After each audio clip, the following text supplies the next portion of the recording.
a little review for you on some Giorgio Armani foundations. Now I actually have two, so it's going to be a little bit of a comparison. So let me introduce you to my foundations. The first one I got is the Maestro Fusion Makeup, which has SPF 15. And this one I have in 5.5.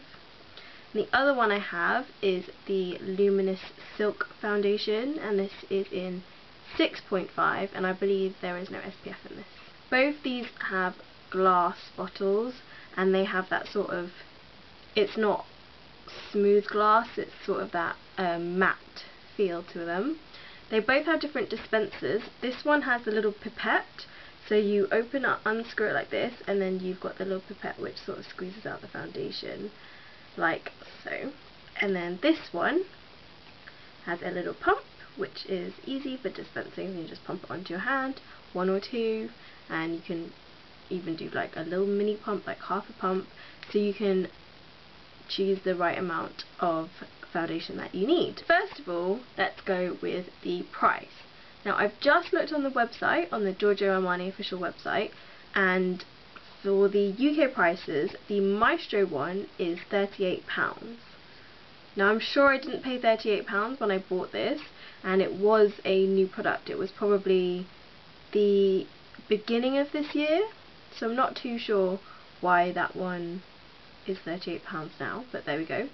And the Luminous Silk Foundation didn't actually even look like it was in this bottle, but I bought this maybe 2 or 3 months ago, maybe a bit more than that, maybe 4 or 5 months actually. But this one is £34.50, so this one's a little bit cheaper than this one. First of all, they are both 30 millilitres of foundation, which is a standard size. Now I know they are expensive, but they are very, very good quality foundations. If you're like me and you're looking for some professional, good quality makeup, then Giorgio Armani is quite good. And I believe that these foundations work really well, and they are non-comedogenic, which means they don't give you spots. It just depends on your skin though, but I believe I have quite sensitive skin, and these do not affect my skin, so that's always a good thing. With both of these, I've used brushes to put them on your skin. The Maestro foundation is actually designed for you to apply with your fingers, but I prefer to use it with a brush. So sometimes I will use a brush like this, which is the MAC 108, I believe. It's just like an angled contour brush, I think it's called, and just sort of dab it on hand and then dab it onto your face and then sort of buff it in with this brush. I also just generally use a normal flat foundation brush, which this one's a bit dirty because I've just used it to put on some foundation. I'm actually wearing the Luminous Silk one today, and just sort of spread it really evenly, and it's fine. Neither of these foundations are streaky, but this one is actually made with oils, like mineral oils and stuff, so I believe that this can cause streakiness. You have to properly shake it up before you use it to make sure that all the product is blended in together. Otherwise you could just get a load of oil and a load of colour, and it's not sort of mixed correctly. But generally, if you do get sort of streaks on your face or anything like that, a little bit of powder and then they're gone. So I have spoken about the dispensers. I do really like the little pipette thing of this. That's a little bit of a novelty, but it does really work, and it's a nice way to get the foundation out of the bottle without having to, you know, pour it out. The only thing that I got a little bit annoyed about is that when you reach the bottom, it's really hard to squeeze those last few drops. But then that's the same with any sort of pump foundation as well. It's really difficult to get the last few bits.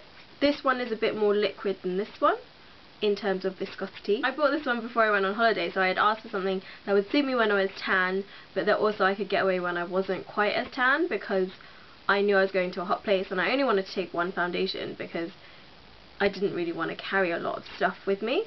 Whereas this one is the colour, exact colour that I'm wearing quite right now, and it might be a little bit darker than my palest pale, but I think it's quite a good colour as well. I did get both of these matched at the Giorgio Armani counter in House of Fraser in Westfield in White City, which is not the Stratford one, the other one, which I prefer. The coverage on these, both I would say are medium to full coverage.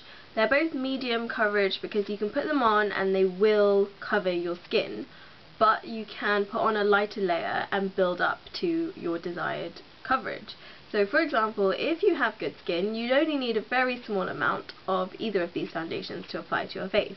If you've got sort of baddish skin like me, then you can use a little bit more to go the extra mile just to make sure that your skin looks flawless and isn't showing any redness, any imperfections and things like that.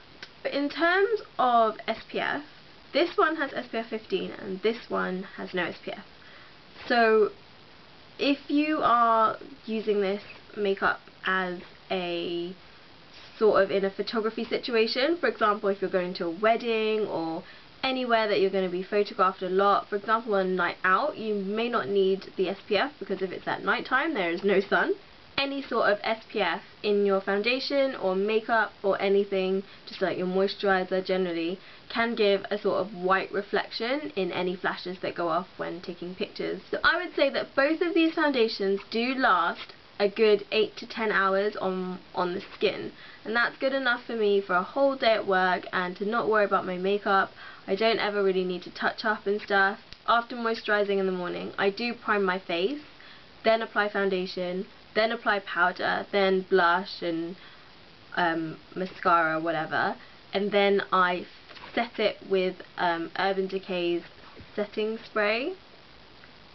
So I mean, I do a lot to make sure that my makeup does stay on my skin, but I believe that all of those steps help, and it means that I don't have to worry about my face for the whole day and it's still good. All in all, both these foundations are amazing. I did get this one first and then I was recommended this one because this one's better for my skin type apparently, but I really like this formula and I do like to go back to it.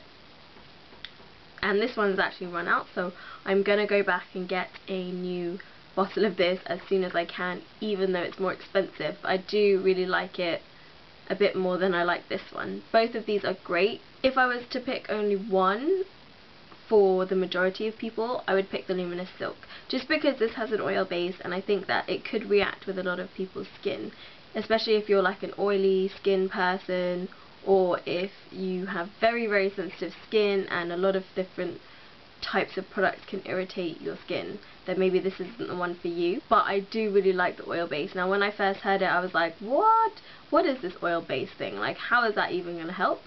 But it really does. Let me see if I can do some swatches for you actually. Right, so this has, oh I've got a tiny bit. So you can see it's very liquidy, it's just running down my hand like this, and then if I just sort of brush it down, it's really soft and silky and smooth, and you can tell it's a little bit darker. And I love the smell of this foundation. It smells like kind of like baby oil. I suppose that's the oil. Whereas this one, don't know if you can see, but it's a thicker, just sort of get that last drop, a thicker viscosity, and it doesn't really drip. And if I just swatch that one, you can see it's a lot thicker. So I hope that gives you a little insight into the foundations of Giorgio Armani. They do have a few different other types as well. Always check out the best one that's to suit your skin. So thank you guys so much for watching this little review on the Giorgio Armani. I hope you guys are having a great day and I'll see you again really soon. Bye!